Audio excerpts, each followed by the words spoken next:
I sit at the kitchen table, staring at her gray coat slung over the chair. It's wool, frayed at the cuffs, the one Emily throws on when the fall chill hits. She called tonight, saying she'd be late again. Some deadline at the gallery, but her voice cracked, like she was holding something back. I didn't push. I never do. Lately, she's been off, dodging my gaze, stepping out to take hushed calls. I notice, but I keep quiet, watching the coat as silence stretches between what I know and what I don't. This morning, she chuckled at a text. Quick, bright, then slid her phone away when I walked in. Just a coworker's meme, she said, tugging at her hoodie strings. I nodded, grabbed my coffee, acted like I didn't care. Now the coffee's cold, bitter in the mug, and I can't shake that laugh, sharp and gone in a flash. The air feels thick today, heavier than usual. Am I making this up? Maybe I'm just worn out. The clock reads 7:43 p.m. She's supposed to be at the gallery, hunched over sketches, brow furrowed in focus, or so she said. But that waver in her voice nags at me. I set the mug down, the clink loud in the empty house, and lean back. We've been James and Emily for 8 years, married 5. She's the type to map out grocery runs a week ahead, steady as a rock. That's why this jars me. She doesn't waver. She doesn't look away. I rake a hand through my hair, strands snagging, and try to focus elsewhere. The fridge hums low, filling the quiet. I could flip on the TV, drown this out with some late-night show. But I don't budge. I just stare at the coat, wondering why it gnaws at me. It's just a coat, a thing she left behind. But it's here, she's not, and the gap feels wider than it should. I think about texting her, just to hear her voice, to check for that crack again. My phone's on the table, screen dark, inches from my hand. I could ask about the deadline, keep it casual. But what if she doesn't reply? What if she does, and I catch something I can't unhear? I leave it there, clasp my hands, press my thumbs together until they blanch. The clock ticks to 7:51. She's not due back for an hour, maybe 2. I tell myself it's fine, I'm overreacting. But the coffee sits sour in my gut. The coat looms in my vision, and I can't shake the itch that something's wrong. I stand, the chair scraping loud against the hardwood. I rinse the mug at the sink, watch the water spiral down. Routine keeps me grounded. I dry my hands on the checkered towel she picked out last spring. Everything here's got her touch. I turn back, the coat's still there, unchanged. I'm about to sit when I hear it. The front door easing open, slow and soft. My chest tightens, a dull ache I can't name. She's early. Too early. Her boots tap the hall, steady but real. And I stay put, facing the sink, waiting for her to step in. Emily walks through the doorway, hair mussed, smile tight. She's got the coat on, loose over her shoulders. Says the meeting wrapped up early, project's done. Her voice is even now, no crack, but it feels rehearsed, like she ran the line in her head. I nod, face blank, and watch her drift through the kitchen. She drops her bag on the counter, the leather thumping soft, and chats about her day. Some client, a late sketch. I listen, but my eyes snag on her boots. Black, scuffed, damp at the toes. It hasn't rained here all day. I sit back at the table, hands clasped, thumbs pressed like always.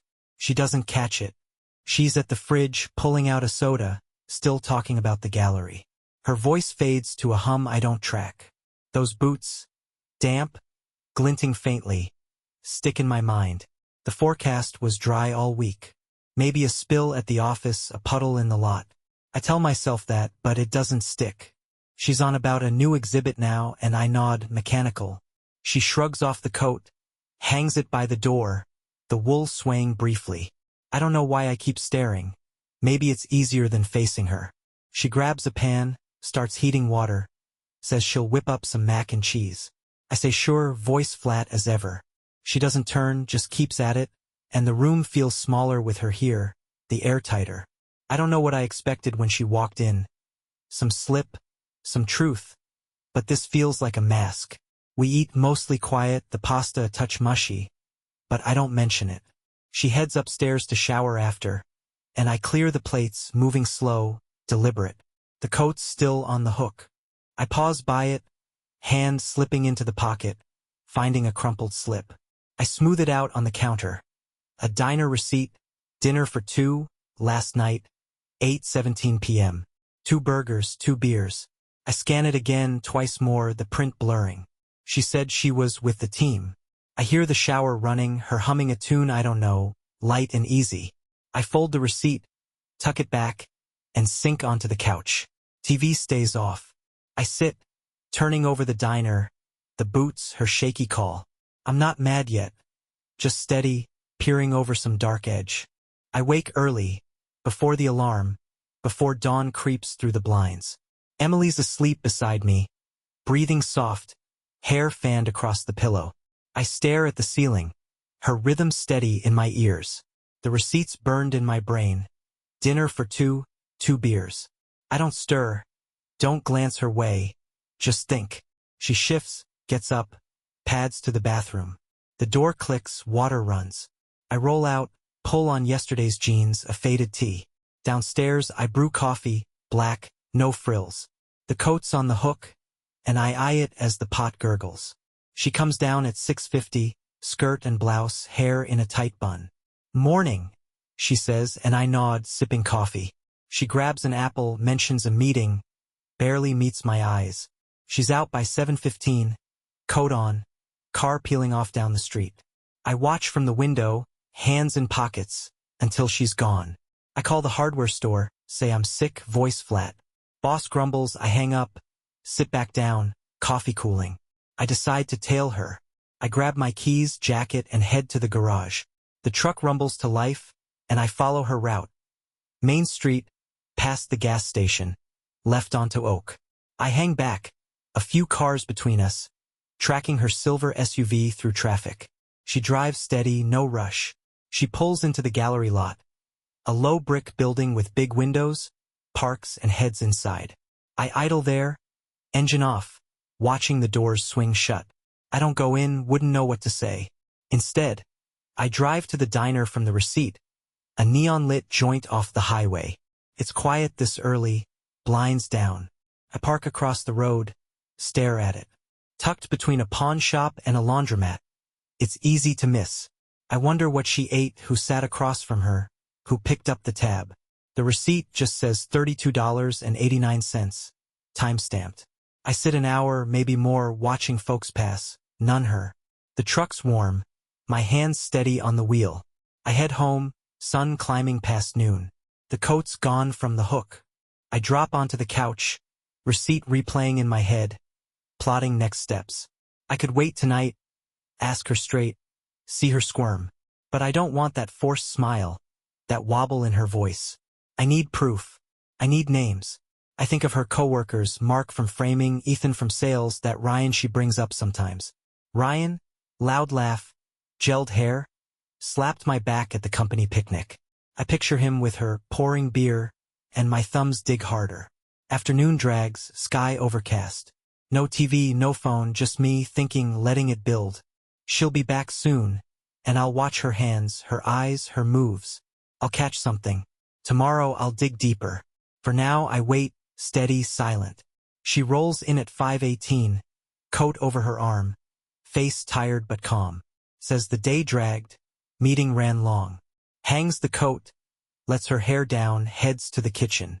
I watch from the couch as she sets her bag down, starts chopping veggies for stir-fry. She barely glances my way, just asks if I'm hungry. I say no, voice even, and she nods, keeps at it. We eat at the table, plates clinking soft. She talks about a new client, I nod on cue. My eyes drift to the coat. She doesn't notice. She finishes, clears up, asks if I'm okay. Says I'm quiet.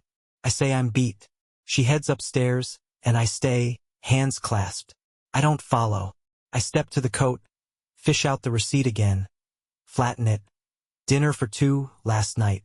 I think of Ryan, then Ethan, quiet guy, always in her gallery pics. 2 of them. I need to know. I decide to check her phone. Never done it before, but the thought sticks. I climb the stairs slow, bedroom door ajar. She's in bed, reading, phone on the nightstand. She looks up, smiles thin, says she didn't hear me. I say I'm grabbing water. She nods, goes back to her book. I duck into the bathroom, count to 100 in the dark, step out. She's still reading. I sit on my side, near the phone, and slide it into my pocket. Smooth. Say I'm heading down for that water. She mumbles, eyes on the page. I hit the kitchen, sit, phone in hand. Punch in the code 0523, our anniversary. It unlocks. I scroll texts. Ryan, meet at 7:30. Her, cool.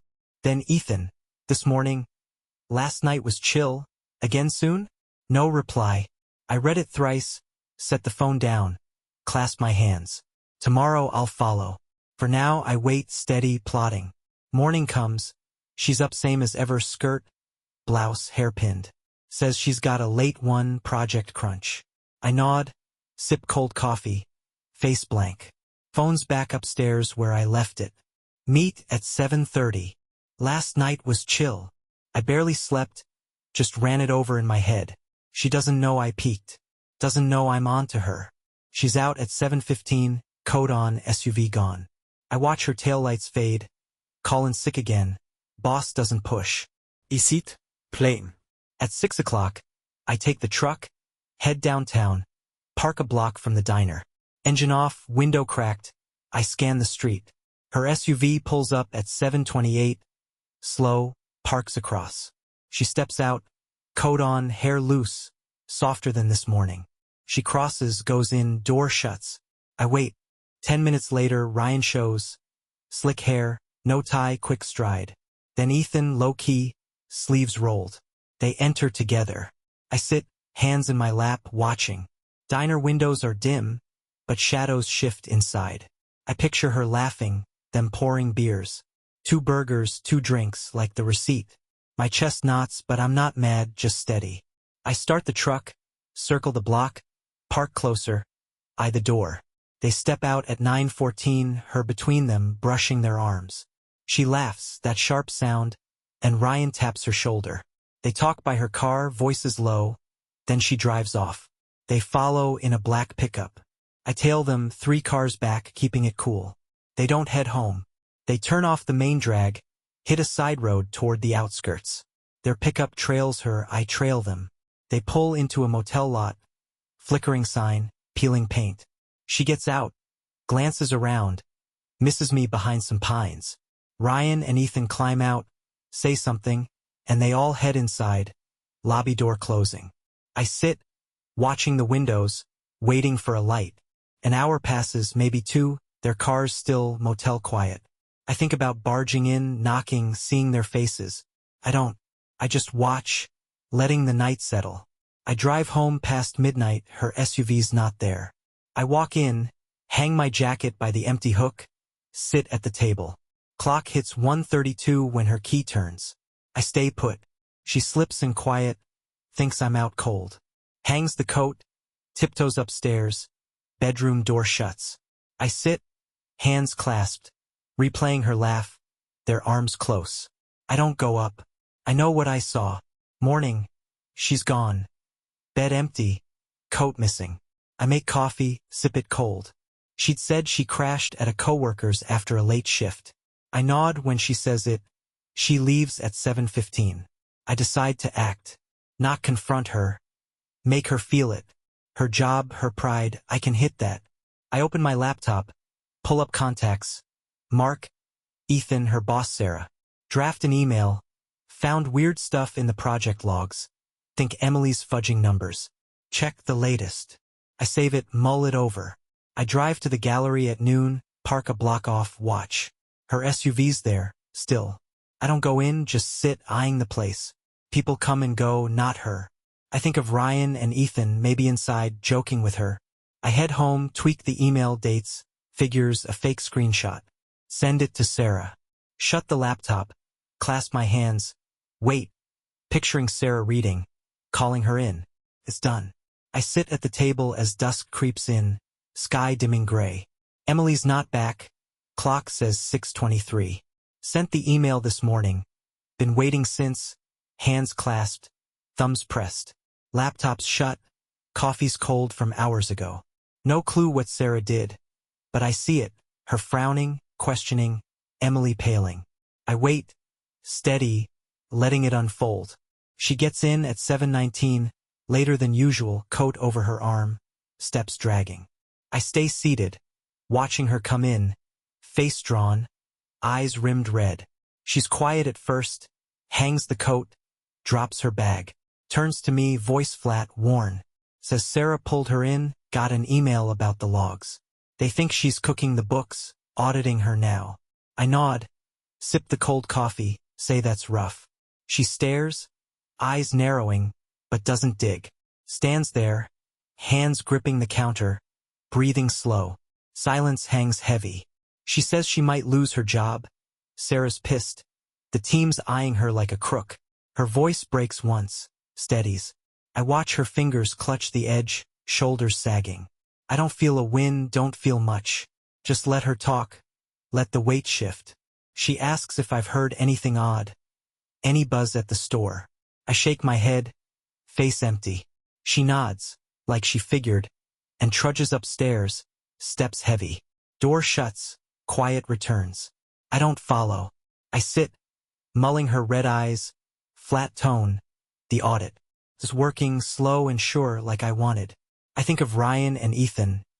Do they know? Are they texting her? I could check her phone, but I don't. I've done enough. I lean back, chair creaking. Let the night roll on. Clock at 8:04. She doesn't come down, doesn't call out, and I wait, steady, letting it play out. Next day, she's gone before I wake. Bed cold, coat off the hook. I brew coffee, sip it slow. House feels lighter without her. Silence less thick. I go to the store, clock in, move through aisles, shelves, customers, nods. No one asks about my days off, I don't tell. Home by 5:30, truck rumbling down the road. She's there when I walk in, at the table, hands clasped like mine usually are. Face calm, too calm, papers stacked neat in front. She waits till I sit across, doesn't look up right away. I drop my keys, metal clanks soft, and she slides the papers over, slow. I scan them, emails, screenshots, a log. My email to Sarah's there, traced back to me. I read it, then again, thumbs pressing under the table. She says she knew it was me. IT pinged the IP, Sarah dropped the audit, it's fake. Says Ryan and Ethan, her buddies, not lovers, helped her sort it. Planned a birthday surprise for me, hid it at the diner. Her voice is level, no heat, just facts.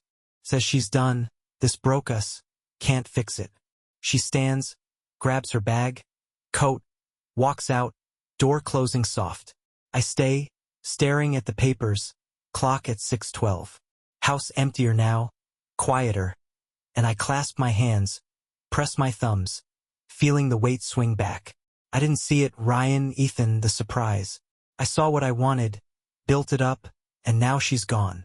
I sit, steady, silent, wondering what's left. I stay at the table, papers in front, silence slicing through. Clock creeps to 6:30, then 7 o'clock, and I don't move. The house feels hollow without her, hook bare, her steps faded. I skim the emails, my own words accusing her. Ryan and Ethan, not her flings, but partners in a surprise I never guessed. My birthday, the diner, fits now, too late. I clasp my hands, press my thumbs, think how I tore it apart. I didn't sleep last night. Stayed here, kitchen dim, watching gray light seep through blinds.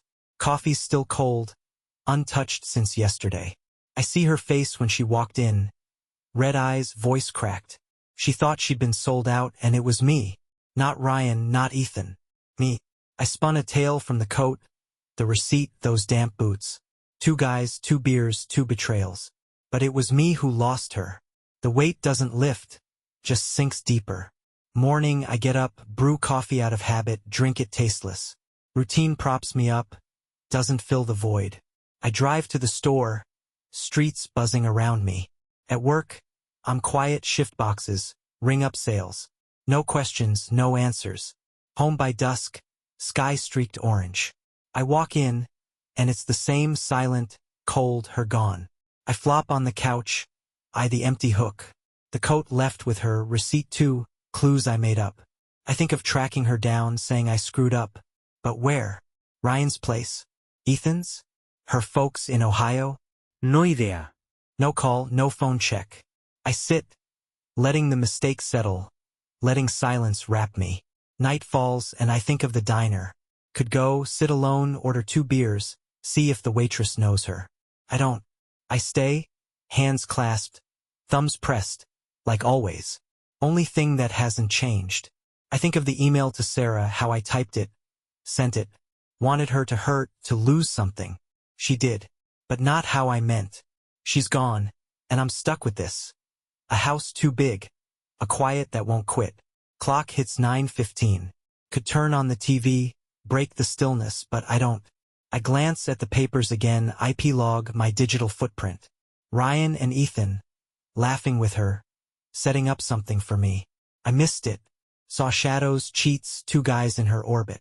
Now I'm the one out. I stand, hit the kitchen, touch the counter where her bag sat. Nothing, just cold granite. I think of tomorrow. Could call, beg her to talk. Won't. I know her answer, it's over, no going back. I sit again, clasp my hands, press my thumbs. The weight grows, and I carry it, steady, silent, like always. House dark now, lights off, and I stay, clock ticking, wondering how I landed here. I wake on the couch, gray light filtering in. No clue when I crashed, but it's 6 o'clock. House cold, silence thicker than yesterday. I get up, make coffee, sip it slow, staring where the papers were. Stashed them in a drawer last night, like that fixes anything. It doesn't. Emily's gone, and I'm here, stuck with my mess. I head to work, drive through morning traffic, sky dull overhead. At the store, same drill boxes, customers, quiet. Back home by dusk, truck grumbling down the street. I step in, hang my jacket, freeze. There's a box on the table, small, tied with a red ribbon. Wasn't there before. I edge closer, pulse picking up. Open it slow. A silver watch, sleek, simple. Engraved on the back, 8 years strong. My hands shake, first time in days. I sit, watch in hand, metal cool on my skin. Hers. Left it before she split or after, I don't know. I think of Ryan, Ethan, the diner, their plan. My birthday. This was it, not a betrayal. I stare at it, numbers glinting, and the weight slams harder. Not for 2, for me. And I broke it all. I clasp my hands, press my thumbs, but it doesn't steady me. The silence cracks inside. A soundless snap I feel. I think of the coat, the receipt, those boots. All I saw, all I built. Ryan and Ethan joking with her, not against me. The email to Sarah, my revenge, my blunder. Clear now, too late. She's gone, and this watch is what's left. A gift I don't deserve. A truth I missed. I set it on the table, watch it shine, stay still. Night comes, and I don't hit the lights. The watch sits there, a quiet jab. I think of calling, finding her, apologizing. I don't. She's not coming back. I stand, check the kitchen, counter bare. Back to the couch, sit, clasp my hands. Clock says 9:47. Hands ticking, time we don't share. I think of tomorrow, sell the place, move, reset. Won't. I stay with the watch, the silence, the weight. Is what she left me, what I earned. I look out, city lights flickering far off, and sit, steady, silent, broken. Days blur, maybe weeks, lost in empty habits. The watch stays on the table, ticking steady, a constant prod. Work, home, sit, stare at the bare hook. The house feels vast now, hollowed out, like she took the walls with her. One morning, a letter slides under the door. Divorce papers from her lawyer, her signature sharp in black ink. I read it, set it by the watch, keep going, hands clasped, thumbs pressed. A Saturday, I head out, walk the streets, hoping fresh air clears my head. Past the diner by chance, neon buzzing in daylight. I step in, order coffee, sit by the window. The waitress, a graying woman with a smoker's rasp, squints at me. You're Emily's guy, right? I nod, caught off guard. She was here a lot lately with 2 fellas, always laughing. Said it was for something big. I force a smile, sip the coffee, tip her, leave. The wait's still there, but I've got a piece more. Phone rings days later. It's Ryan. Voice clipped, cool. James, we gotta talk. About Emily. I say okay. Meet at a bar downtown. I get there first, grab a corner booth, order a beer. They walk in, Ryan and Ethan. Faces hard, no grins. They sit and Ryan cuts in. She didn't tell you the whole deal. Yeah, we planned your birthday, but there's more. She was done. Been wanting out for months. We just backed her up. I look at Ethan, he nods, silent. I sit still, beer untouched. Out? With you too. Ryan shakes his head. No, man. Alone. She asked us to help, keep you off the scent. The birthday was a cover. A goodbye you didn't get. My chest clenches, but I don't speak. Ethan pulls up a photo. Emily at an airport, suitcase in hand, smiling free. She's in Seattle now. New gig, new start. Told us to give you this. He hands me an envelope. I open it. A short note, her handwriting. James, sorry. It wasn't you, it was me. Take care. And a key, our house key. I stare at them, they stare back. Ryan sighs. We didn't want this, she did. The watch was her idea. A send-off. I stand, leave the beer, walk out without a word. Streets blur past, key in my pocket, note in hand. I think of the coat, the receipt, my revenge. It was real but flipped. Not cheating with them. She was leaving me for herself. The weight shifts, doesn't fade, just moves. Home, I drop the key by the watch, the divorce papers. It wasn't a surprise for me. It was her exit. I sit, clasp my hands, press my thumbs, but there's no steadiness, just a hole. The watch says 11:23, and for the first time I pick it up, shove it in the drawer with the papers. City lights pulse outside, and I stay in, silent, hit with a truth I never saw coming.